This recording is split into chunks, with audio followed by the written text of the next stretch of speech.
Hello, welcome to Inspired Caring. I'm your host, Michelle Magner.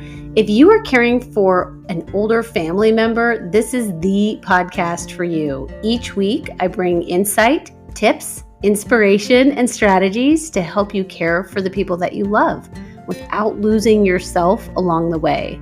Having cared for both of my grandmothers, I've helped manage everything from hospital stays, households full of belongings, to navigating senior living and end-of-life care. And I've worked in senior living as a result of that experience, serving my residents and their families as they've been on this journey too. Thank you for joining me today, and I hope you enjoy this episode of Inspired Caring.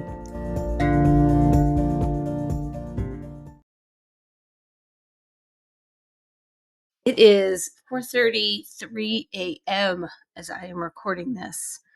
And I have my first cup of coffee poured, and I'm getting ready to go work out with this group of women. It's an exercise group called FIA.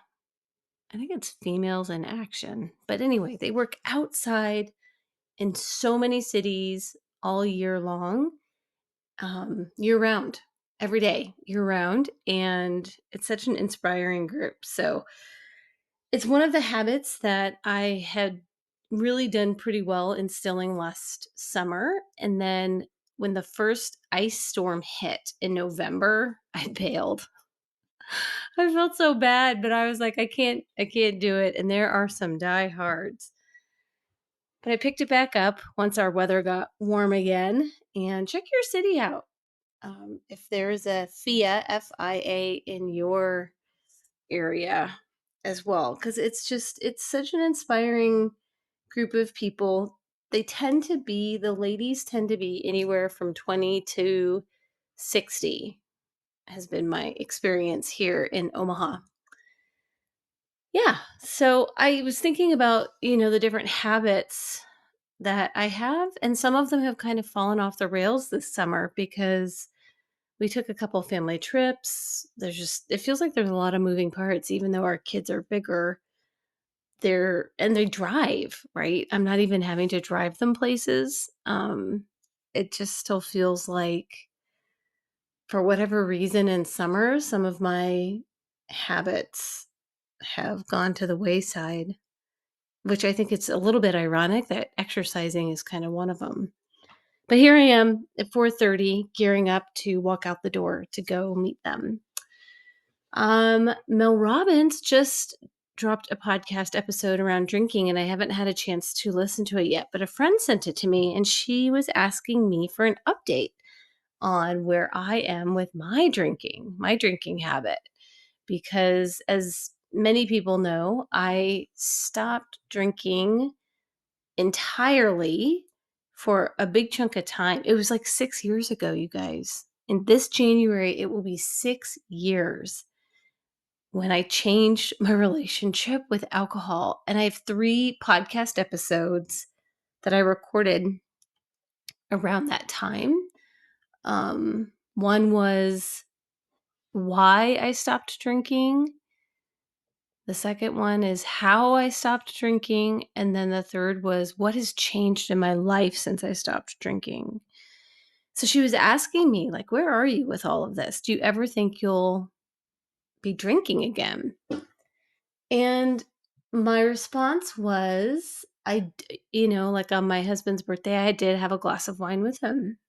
And occasionally, very rarely, so not often and not so much, I might have a couple sips of beer, or drink like 2 to 4 ounces of beer. But it is so very rare, and I have no metric to it. I don't know if, when, where that may occur. Like, there's no rules around it. And I think for me, what has been so important is the biggest piece is I do not think about it. I don't think about it. And that was something for me that was very, very consuming.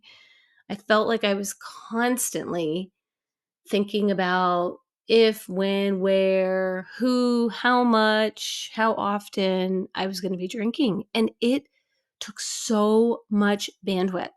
And I was not the kind of drinker that was like the falling down drunk, you know. I don't know. I think we all have these, I call it a sin scale. I think we all have these scales for like, oh, well, if these things aren't happening, then it's not so bad, right?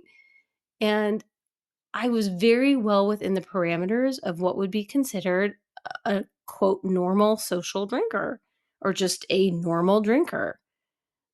I went through and made a list of the times that I realized I was drinking. And every time I wrote it all down, and it ended up being 2 single space pages, right? Um, when it was so nice out and we were in the driveway, if we were going to be eating outside, if it was cold and I wanted to be cozy in my basement and watch a movie, then I would grab a glass of red wine. It was just like all these reasons when I felt sad, when I felt annoyed, when I felt happy. These were all times that I would realize I was reaching for something to drink and I didn't like it. I mean, I loved it, don't get me wrong. I didn't like how I was feeling, and I did not feel like my body was processing it the way it needed to function. And I, I did not think, I never, never, never thought I would be the person who wasn't drinking at the table. I love a party. I love people and connection. And that is what I discovered when I started to really examine my relationship with alcohol is that I was seeking was avoiding feelings and being connected, like not left out. Those were the two main reasons. And here we are almost 6 years later, and it has stuck. It worked. Like I did it. I changed my relationship with alcohol. And in those last 6 years, we have had some freaking stress. My friends, oh my gosh, we have had some just magnificent stress and sadness and change in our life. Both of my in laws passed away. And it was like during that time, even, we didn't even know one of them was sick. Um, he had a diagnosis and then we saw him through to end of life. So the dog is scratching. I don't know if you can hear that. So just to share with you, it is possible. It is possible and um marvelous. It is marvelous on the other side to not feel like I'm having to numb out. And I feel like my spiritual awakening that has occurred since I stopped drinking has been tremendous. Like just my observation, my mindfulness, my connectedness with spirit, what I'm seeing that I am capable of, the confidence that I have gained, especially, I mean, it's just compounded tremendously since I stopped drinking. Um, I told her, with all that being said, I will never, never, never go back to quote drinking. That space where you're questioning things, you're second guessing stuff, you are overthinking things, um, you're feeling like crap because you had too much to drink. I will never go back to that ever. My body can't handle it. I don't like it. I don't want it. And I love feeling in charge of my relationship with alcohol. And I just never in my wildest dreams thought that I would be in this space. And in those episodes, I do share more about, and the how I did it. I get pretty specific. So I invite you to go and check that out and listen to it. I am so much happier. My emotions have stabilized. My blood sugar has stabilized. I still have some swings in emotion. Of course, I'm a human being. That's just how we are wired. Um, but I've the biggest piece is just the self-awareness. The self-awareness. I am not numbed out anymore, and I have this self-awareness that has led me to so much growth and peace, and it has been so impactful in every area of my life. It took some effort, I was in my mid-40s, and I just felt like certain things weren't working for me anymore. Like, I just started questioning everything.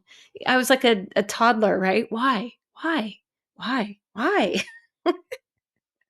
I was like a toddler with, like, everything in my life. Why do I drink coffee? Why do I drink that many cups of coffee?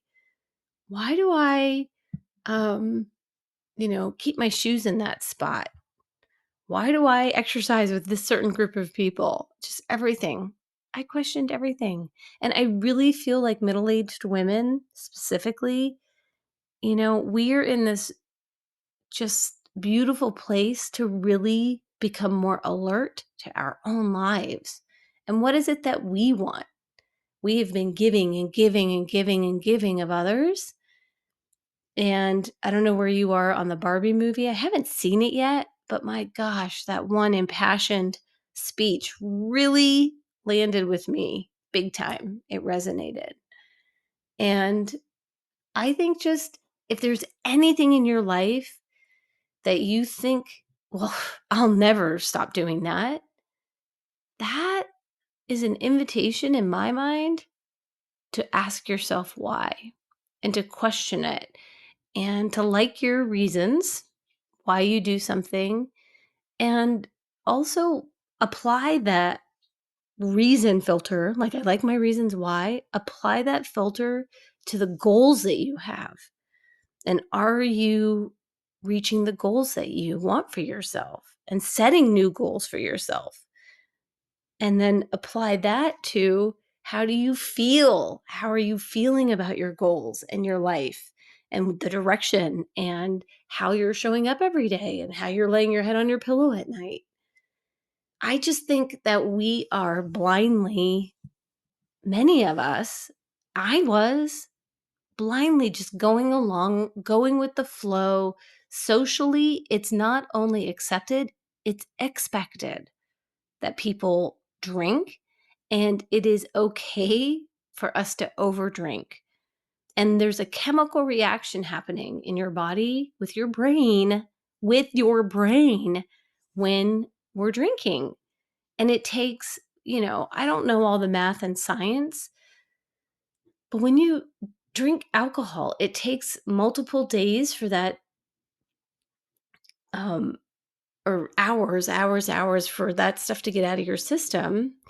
And I don't know, so many people are depressed and on anxiety meds, and yet they're taking a depressant. It's like you're drinking a depressant because it makes you feel good and numb in the moment, and then having to take an antidepressant to combat it, but don't want to give up drinking. So just thinking through the logic and thinking through, is it moving the needle in your life the direction you want to go? And being open to the idea you get to choose. What I say over and over and over is, wake up, wake up, wake up, pay attention. How is something showing up in your day? Wake up to the idea that something could be different. Pay attention to how something is showing up in your day, in your life. What is happening or resulting as a result of something? And then you get to choose. It's such a beautiful privilege. What a privilege. So that's the update. Um, there's a chance someone may see me at a restaurant and I'll be having a glass of wine. Or more than likely, probably not, but maybe. And it's such a different relationship with alcohol that I have now than I have ever had. And right now we are in a good relationship. It is a good place. So I just invite you to think about what it is you want and strategize on how you want to get there. That is the drinking update. I hope you have a really wonderful weekend. School is about to fire back up. We have to take the stuff of one of our kids to one state tomorrow. And then the next week, our son starts school. And then the following week, we take our daughter with her stuff to another state. So a lot of moving parts. And I will not be having drinks along the way. I love you and I see you. I really do see you.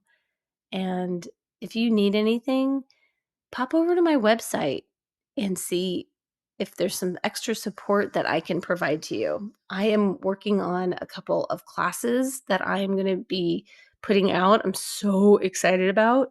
They're going to be so informational and supportive. And that's what we need. We need information, resources, and support. That's the bottom line. Okay. I love you. Have a great day.